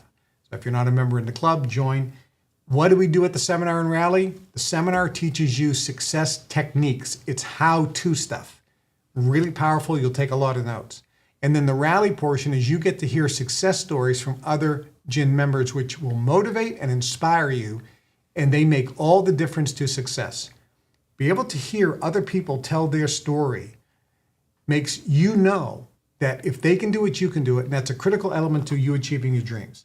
Next, if you are a partner in the Kevin Trudeau Fan Club, the partner convention is coming up June 23rd, right here in the Chicagoland suburbs. All-day event, June 23rd, partner convention. I'll be there. I'll bring in some special guests. We're going to have a magnificent, wonderful time. That evening, June 23rd, if you are a diamond partner or above, you get invited to a private diamond and above dinner with me. Private dinner, fantastic. We'll have a great time. Next, just like the money processes, relationships is an area where there are energetic blocks holding you back from a passionate, fun, exciting, blissful, joyful, engaging, safe, secure, wonderful relationship with a romantic partner. And if you don't have the love of your life in your life, you're missing out on a beautiful element of life. It's wonderful to have the love of your life in your life. And it's wonderful to have a blissful relationship with that person where there's no screaming and yelling like I did earlier, Brian. I came in here yelling at Brian.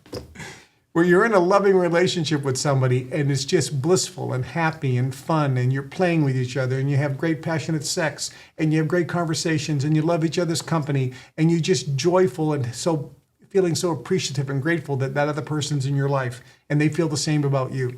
If you don't have that, there are energetic blocks that are holding you back. So I'm doing live, and this is the one time only I'm doing it live because I record it, then going forward, if you want to get the relationship process, you have to get the video. So I'm doing it live June 22nd. That's for the first 10. You don't have to purchase all 10. You can just purchase one if you want. On August 3rd, that's for 11 through 20. And on November 3rd, it's 21 through 30. So June 22nd, August 3rd, and November 3rd. So I'm doing the first 10 June 23rd, the next 10 August 3rd, and the next 10 November 3rd. If you just want one, the only date you come to is June 22nd. That's when we deliver it live. We actually may have the other ones delivered on the other dates as well, but via recording, not live. So if you're interested in getting information on the relationship processes, we'll be happy to talk to you live on the phone or communicate via email, answer all your questions and so forth, give you the prices and details. Just send us an email to, I believe it's relationships@kevintrudeau.com. I believe it's relationships. Is that right? Is it relationships? It's relationships, which I think we're going to put up there on the screen here in a minute. Relationships@kevintrudeau.com. Maybe we're not going to put it up on the screen. We don't have it. We don't have it. It's in the chat. It's in the chat. Okay, so it's in the chat. Relationships@kevintrudeau.com if you want more information. This is a one-time only to see me live. And you don't want to miss that. Next, in order to help pay the legal bills, I owe $1.5 million in legal bills. My lawyers are keeping me out of prison. I'm doing a one day with Kevin, maximum of 10 people. You spend a whole day with me. I answer every question. I do energetic work on you. Whether it's a business question, a marketing question, an emotional issue, I'll do processing on you. I'll do whatever. Every person, you'll see how I do it. You'll also learn how to do it. It's going to be like nothing else. One day. And then in the evening, I take you to dinner. We'll have a wonderful dinner. So it's virtually an entire day from 9 in the morning till about 10 at night. We go from 9 to 5, take a couple hour break, then have dinner at 7, probably go to around 9 or 10. It'll be spectacular. It's limited to only 10 people. And we already have one or two who have already signed up. So it's limited. So it's a limited space, first come, first serve. This is coming up July 6th. July 6th, right here in Chicago. It's for anyone who makes a $10,000 contribution to the Kevin Trudeau Legal Defense Fund. So maybe we can put up that website, Kevin Trudeau Legal Defense Fund. Anybody who makes a contribution, that money, none of it goes to me, goes 100% to the lawyers. Kevin Trudeau Legal Defense Fund. That's a one time only. I don't know if I'll ever do that again. So that'll be really special for those who want to come. 100% of that money goes to the lawyers. Next, we have the summer conference for the Global Information Network coming up July 12th, 13th, and 14th in Beverly Hills, California at the beautiful Regent Beverly Wilshire. This is where they filmed the movie Pretty Woman with Julia Roberts and Richard Gere. Very famous. It's right at the base of Rodeo Drive and Wilshire Boulevard. World class, the best dream building in the world. I'll have celebrities there, surprises there. It's going to be a once in a lifetime event. It's for only level 5 members and above in the Global Information Network. Join Jen, talk to your member support coach, and we'll give you all the information on how to get there. It's actually almost sold out. So it's first come, first serve on that. Next, if you are a patron partner in the fan club, a patron partner, I'm having a private dinner for patrons only September 21st.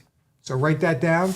And if you want to become a diamond partner and come to our dinner, or you want to become a patron partner and come to the dinner, go on the KevinTrudeauFanClub.com website and upgrade your partnership or become a partner, and you'll be invited. And next, there are 3 one-day seminars I'm doing, one on communications. It's the secret art of being an effective communicator. I'm going to tell you all the secrets about how to get your message across in 60 seconds or less and get people to hear you. It is communication secrets they don't want you to know about. So I'm teaching that October 28th. I'm teaching online marketing, the secrets of making a fortune with online marketing. You can virtually make $10,000 a month in your underwear because you never have to leave your house. And I'm going to be teaching that on October 29th. And I'll be teaching the secrets of copywriting, how to write ad copy on October 30th. If you want information on those seminars, just send us an email to seminars@kevintrudeau.com. So if we don't have that to put up on the screen, we'll put it in the chat. It's seminars@kevintrudeau.com, and just say, I want information on the communication seminar, or I want information on the online marketing course, or I want information on the copywriting course, or you can just say, I want information on any seminar you have. Please send that to me, and then Megan will reach out to you. We'll give you all the information, answer all your questions. So seminars@kevintrudeau.com. And then lastly, family reunion in the Global Information Network is November 1st, 2nd, and 3rd in Chicago at the beautiful Palmer House Hotel. I got special people coming in for that. They're going to be speaking that are going to blow your mind. Again, these events are first come, first serve because we get the ballrooms. We have to book it a year or two in advance. We don't know how many people are going to come, so we get a room, and there's only so many rooms available in the hotel and only so much space in the ballroom. So if you're a member of the Global Information Network, you can write that down. And lastly, I told you that was last, but actually one more thing. I do one-on-one private Zoom calls, as you know, and the reason I do this is I don't make a penny. When you send the money into the Legal Defense Fund, 100% of it goes to the lawyers. So I do it for you, and I also do it to pay the lawyers. I owe them over $1.5 million. I just added, we were completely sold out. I just added 12 more slots available. So, William, how does somebody actually get to the Calendly so they know what the schedule is? There's a button on the site. So if you want to book a one-on-one with me, it's available for you if you make a $5,000 contribution to the Legal Defense Fund. So you go to KevinTrudeauLegalDefenseFund.com. There's a button on there. It'll pop up a Calendly schedule. And I think May may be sold out, and there may be a couple options there. And in June, maybe even July, you have to check. So look at the dates and the location and the times, and you punch it in and you make your contribution, and then you're scheduled. It's a one-on-one with me. You can ask me any questions about marketing, any questions about business, any questions about anything. I can do energy work on you. And I'll just read something to you I just got. It says, I don't know what to say. I'm blown away. For me, KT was the world's greatest energizer and the world's best mentor. But now I've been blown away after my one-on-one with Kevin. I feel wonderful, and at the same time, I feel like I've been under a train. Everything is now clearer about the assumptions and decisions I made, which explains where I am today. I feel so lucky to have KT in my life and to have been able to offer myself this session, thanks to its teachings. He saw through me like an open book. I feel clearer than ever with a desire to live life to the full. This is the beginning of a new life. I feel so light. I'm definitely a new person. Thanks for everything, KT. I love you so much. The one-on-ones are incredibly powerful. I got, maybe not hundreds, but I definitely have close to 100 comments from people over the last year or two that I've done one-on-ones with. And the response is just off the charts. So if you're interested in a one-on-one, it is limited. I think I got 10 slots available, and your contribution goes to pay the legal bills, which I appreciate your support very, very, very much. Okay, so that was, I'm going to talk about, as former insider here, I told you I'm going to talk about Gaza. You don't mind we go a little longer today, do you? Everybody all right with it? All right. All right, so I got to talk about Gaza. Next week, by the way, I am going to be Kevin Trudeau guru. I'm going to tell you about the secrets of joy and happiness, the 5 keys to joy and happiness, and the secret method of how to meditate. So I will cover that next week. Make sure you pass this on to everybody. And I'm going to encourage you, subscribe if you're not a subscriber. Hit the subscribe button. There's 3 things you got to do to get the numbers up so that we make this channel really have a positive impact on people. Number 1, you have to subscribe. Number 2, you have to share this show with everybody you know. And number 3, leave a comment. That's how the metrics gets working. And you can click on this often, by the way. And even if you click on it for 5 or 10 minutes, it also helps the metric. So that way we get in better positions and all that jazz. All right, so let's talk about Gaza. We have a situation. Now, I have good news for you, by the way. I have very good news. Right now, today, as I'm recording this, there are no wars going on anywhere in the world. As a matter of fact, in the last 10 years, there's not been a war on planet Earth. As a matter of fact, in the last 50 years, there has not been a war on planet Earth. Some of you are thinking, what the hell is he talking about? A war is defined as when one country declares war against another country. The United States has not declared war against anyone since they declared war against Italy, Japan, and Germany, and I think some of their allies, in the 1940s. They declared war in 1941 against Japan, immediately then after Germany and Italy, the Axis powers. But since then, the United States has never been in a war. Oh, Vietnam. Oh, that wasn't a war, that was a police action. Korea, that wasn't a war. Actually, maybe they did declare war against Korea. I'm not sure about that. But Vietnam was not a war, police action. When America invaded Afghanistan with the army and killed hundreds of thousands of people with tanks, that wasn't a war. When General Schwarzkopf had 500,000 soldiers and they invaded into Kuwait and Iraq and they fought the Iraqi army and Air Force, that wasn't a war. What the hell was it? When the Russians went in with their army and Air Force and Marines into Afghanistan and fought the Mujahideen, which was the army of Afghanistan for 12 years, that wasn't a war. When armies all throughout Africa and all throughout the war go and fight other armies, they're not wars.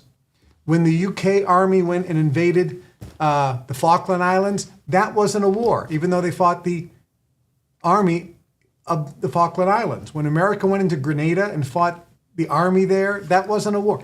There's been no declarations of war. We'll talk about that another time. We all know this is a big joke. There's wars going on all over the place because armies are fighting other countries' armies. Those are wars. Oh, Russia, by the way, good news, is not at war against Ukraine. even though there's, 1 million casualties? And the Russian Army and Air Force and Navy are fighting the Ukrainian Air Force, Navy, and Army. One country's military is fighting another country's military, but it's not a war. What the hell is it? Okay, it's a scam is what it is. So we have a situation going on in the Middle East with Israel and Palestine. Oh, you can't call it Palestine because Palestine doesn't exist. It's the Palestinians. So there's a few things here. If you look in the news today, you have what's called the right-wing media and the left-wing media. So in America, and this varies around the world, but in America we have MSNBC, which is the most liberal left, and you have CNN, which is close to MSNBC, they're liberal left. ABC, CBS, and NBC are all liberal left.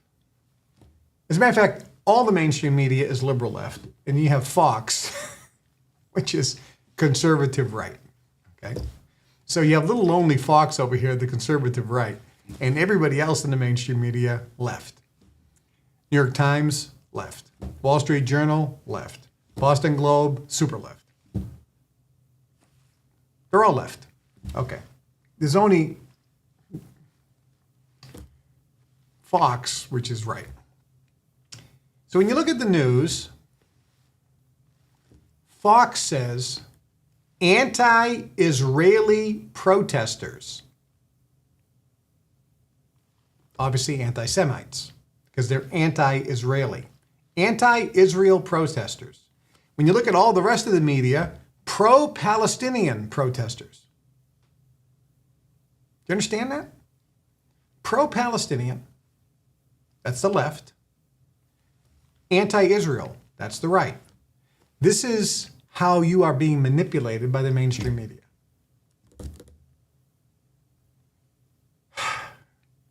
If you're anti-Israel, you're bad, right? Because then you're an anti-Semite. If you're pro-Palestinian, then you're good, because pro is good. That's why the right calls it pro-life. But the left calls it anti-abortion. Do you see the difference? Okay. We'll put that aside. Let's talk about the Palestinians and the Israelis. These people have been at war forever. The children of Palestine, or the children of Palestinians, or the Palestinian children, the Arab or Muslim group that lives in that region, primarily in the West Bank and in Gaza, but there are Palestinians all throughout Israel, but they're Muslim. That group goes to school and are taught from the time they're 1 year old that Jews and Israelis are evil and the state of Israel needs to be wiped off the earth and every Jew has to be killed. Look, this isn't me saying it. This is what is being promoted in the schools. So those children obviously are going to grow up a little bit skewed against the Jews and against Israel. Now you have the schools in Israel where they say, this land is ordained to us by God, and anybody who lives on it who's not Jewish should be killed. That's the most extreme version of the Jewish teaching. It's not the majority, but it's the extreme version. The Palestinian one is pretty much everyone. It's still the extreme version, but it's taught to everyone. All right, so we have obviously some problems here. And this is similar to in America, where in the South, a white person would grow up and being taught in the KKK, the Ku Klux Klan, that anybody who has black skin is a subhuman. Okay, that's what they were taught, that the white race is superior to any other race, especially a race that has darker skin, and a Jew. So these little kids are programmed with this junk and garbage and prejudice. And when they grow up, they get all this negative, prejudicial garbage programming in their mind. Same thing that's happening all around the world. And this happens both ways.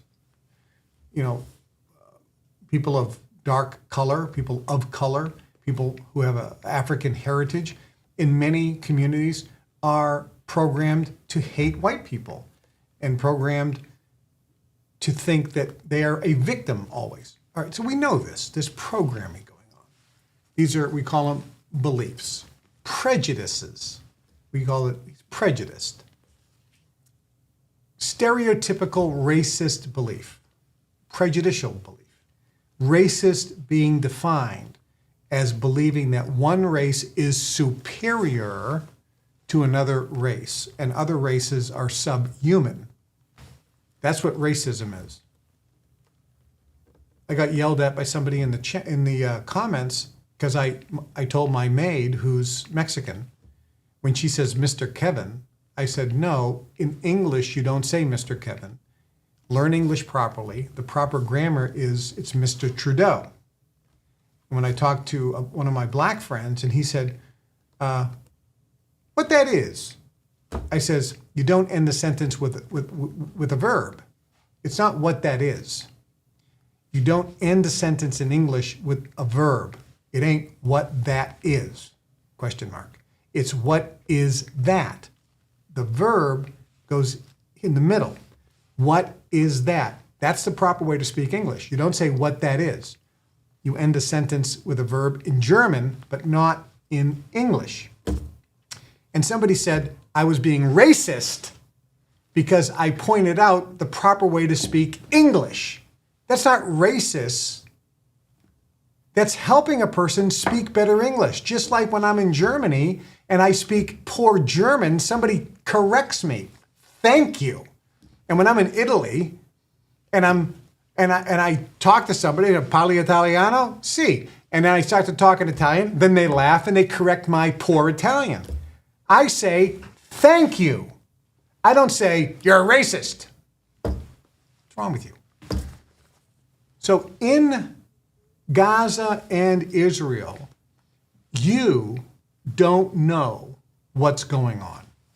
You only know what the media wants you to know. Think about that. So let's go back in history. And this is really important because if you understand this concept, I'm going to leave you with this concept today. You will then increase your awareness and increase your consciousness and increase your happiness to levels that you never understood. Because you'll realize just how manipulated you are by the media and how susceptible to the negative influence you are. And once you start releasing yourself from this power, you become more empowered. And you become more cause of your environment instead of an effect. Back in 1941, Japan attacked Pearl Harbor in the Hawaiian Islands, the American air base. America said this was a sneak attack. America said Japan did not declare war against us. They surprised us. There was no declaration of war, but they just attacked us without a declaration of war. That's what America told the public. We now know that's a bold-faced lie. Japan did declare war, and then after they declared war, that's when they attacked. The Japanese are honorable people, and they would not do something that is such a dishonorable, despicable act of a sneak attack. The Japanese government was honorable in terms of the way wars are fought. They believe certain things were acceptable, but one thing that is not is a sneak attack against an enemy that you haven't declared war against. They did declare war, but the American government needed the American people to be outraged because the majority of Americans at the time did not want to enter into war against Japan. They did not want to enter into war against Germany or Italy. They said it's the Europeans' problems. It's the Asians and the Chinese problem. It's not our problem. We're isolated. The majority of Americans were isolationists. They wanted to be by themselves, leave us alone. We don't want to go to war. The American government wanted to go to war. How do we do this? We allowed Japan to kill 2,000 American servicemen without warning them. But the American government did do one thing. They said, we know we are now at war against Japan. And in fact, the US government knew that Japan was going to attack Pearl Harbor. And the American government in Washington sat around and they said, we have to make it look like it's a sneak attack, but we don't want to lose our carriers. So let's call Pearl Harbor and have them take all the carriers out at 3 o'clock in the morning and go on maneuvers. That way, when the Japanese come, they'll only be able to sink some of the old World War I ships that don't really matter. They'll kill some U.S. servicemen. That's okay. They're expendable. Then we'll be outraged and we'll get a declaration of war by Congress, and now we'll be at war finally. And we'll have the American people behind us. That was the plan.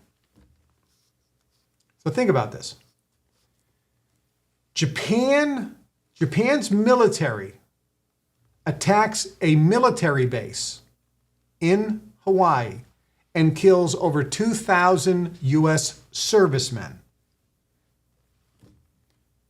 This was such a despicable, horrible act that America, so righteous, got up in front of Congress. The president, Roosevelt, said, this despicable act, we will not stand for 2,000 Americans to have died at those horrible Japanese. I ask you to declare war against the imperial Japanese government, and I want war against them, and I want war to continue against them until they unconditionally surrender. And it will be total war. And America just stood up and said, yes! How dare the Japanese kill 2,000 Americans? Let's declare war. And let's never, ever stop until Japan comes to its knees and declares unconditional surrender. And we are behind you, Mr. President. Make it total war. Bomb the hell out of those cities. Kill all those damn Japanese civilians. Drop atomic bombs on 2 cities. Kill hundreds of thousands of civilians. Kill them all until they get on their knees and surrender unconditionally to America. Because we got 2,000 American servicemen dead, and Japan is going to pay. And everyone was behind it. And some of you going, yeah. Some of you around the world don't even know that's what happened, but that's what happened.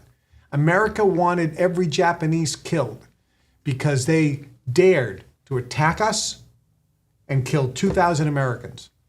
And there was no ceasefire. Americans wouldn't stand for a ceasefire. We're not stopping, and we're not going to negotiate. Unconditional surrender. Kill hundreds of thousands of men, women, and children, civilians. Kill all the children. Kill all the women. Drop bombs on those cities in Japan. Kill millions of them. Who cares? Until they unconditionally surrender. And every American back then said, yes, that is the right thing to do. So now we have a situation in Israel where the military of the Palestinians, called Hamas, does a sneak attack against Israel. But the sneak attack is not against a military organization. The sneak attack is against Israeli civilians. Hamas military comes in, crosses the border with their hidden tunnels, sneak attacks Israel, and kills 2,000 civilians and takes 500 hostage. Maybe they killed 1,800, something like that. And they took several hundred hostage. And Israel stood up, Netanyahu, and said there was a sneak attack. Almost 2,000 civilians were killed by the military of the Palestinians, Hamas, and they've taken hundreds hostage. And Netanyahu said, we are now at war with Hamas. And why is it okay for America to say we're going to war against Japan and we're not going to end it until there's an unconditional surrender? And why was it okay for America to drop 2 atomic bombs on civilian cities, killing hundreds and hundreds and hundreds of thousands of women and children? Why was that okay? And why is it not okay that Israel doesn't have the same position? What if Netanyahu said, just in the same way that America went to war with Japan, when Japan did a sneak attack and killed 2,000 servicemen, Israel's now going to war against Hamas, and we're going to kill civilians. We're going to drop bombs on cities, just like America did to Japan. And we're not going to stop until they come to us on their knees and beg for an unconditional surrender. Why isn't that okay? I'm not saying it's the right thing to do, by the way. War is horrible. Killing anyone is horrible. But I want you to think about how people are outraged at Israel and demanding a ceasefire. How come nobody demanded a ceasefire for America? Stop bombing Germany. Why are you killing all these civilians in Germany? Why are you bombing cities? Why are you bombing cities in Italy and killing civilians? Why are you bombing cities in Japan and killing civilians? How come nobody was saying, we need to have a ceasefire, we need to have a ceasefire, we need to have a ceasefire? Because they were at war. But today, everyone's screaming, Hamas comes in, kills 2,000 Israelis, men, women, and children, takes them hostage, and they're demanding a ceasefire. Why is it okay for Israel to say, we now have total war against Hamas, and we're not stopping until they come to us on their knees, in the same way that America said that Japan had to come to on their knees, and the same way that both Britain and France and the United States said that Germany had to come on their knees and surrender unconditionally. And I'm not saying that's the right thing to do. I'm just letting you know that the media is portraying something that you haven't thought about, because they're portraying something to get you think in a certain way without giving you other things to consider. And I'm not telling you which way to think is right or wrong, because to me, killing should stop always. People should sit at the table and negotiate and work it out. Unfortunately, throughout history, that hasn't worked out against the Pakistanis and the Indians, for example. In India and Pakistan, they've been at war forever as well. And they're always fighting. You don't hear about it. In parts of Africa, tribes have been fighting forever. In America, the Native American Indians were fighting all the time. They were trying to kill everybody all the time. I mean, the Cherokee were fighting against the Sioux, and I don't know who was fighting who, but every tribe was fighting against the other. I know the Sioux fought against the Pawnee, and they were always fighting. It's the nature of man. There's been wars always. So to have this illusion or delusion that wars are going to stop is just not realistic. We wish they would. Killing anybody is wrong. We have to love everyone without condition and without exception, because killing is just purely wrong. But I want you to think about the fact that you are being misled and lied to by all media. The right-wing media, they call them anti-Israel protesters, anti-Semites. The left-wing media calls them pro-Palestinian protesters who want to stop killing and stop the war. But think about it. If you were the president of Israel and you had a sneak attack on your country, what would you do? Would you say somebody has to pay? I got to stop this. How do I stop this? We thought there was no problem, and all of a sudden we have all these. How do you protect your citizens? And then you think of the poor Palestinian people, because, hey, we don't know. Israel says that the majority of Palestinians work for Hamas secretly. And we knew that was true in Germany. We knew that was true in Japan, where the innocents weren't. They were so innocent. I'm just a woman with 3 children. Then the American serviceman turns his back and she pulls out a knife and stabs him. And there are reports of that in Japan over and over and over and over and over and over and over and over and over and over and over again, both in Germany and in Japan, where the innocent women and the innocent child is so brainwashed that they go, oh, I'm innocent, because they're taught, if the American comes or the French comes or the Brit comes, just claim innocence, and then when they turn their back, kill them. So what do? It's a terrible, horrible situation. It's horrible. It's always been horrible, and it will always be horrible. The conditions in Gaza with the Palestinians and the Israelis, just like the conditions with the Pakistanis and the Indians, it's never going to change. There is not going to be nirvana. There is not going to be a utopia. There's not going to be peace and hugging and kissing and intermarrying and everybody happy with one another. You are delusional to think that will happen. It's never happened since the beginning of mankind. Cain and Abel started the whole, for those of you who know the Bible, Cain and Abel started the whole killing of one another. One killed his brother out of jealousy. And if it happened back then, and it's happened ever since throughout the history of man, without ceasing, it's always there. The planet is filled with killings, filled with wars, even though you don't call them war today. It's always going to happen. What's the point of this? The point is 2 things. Number 1, when you look at the media, know that you're being misled and lied to.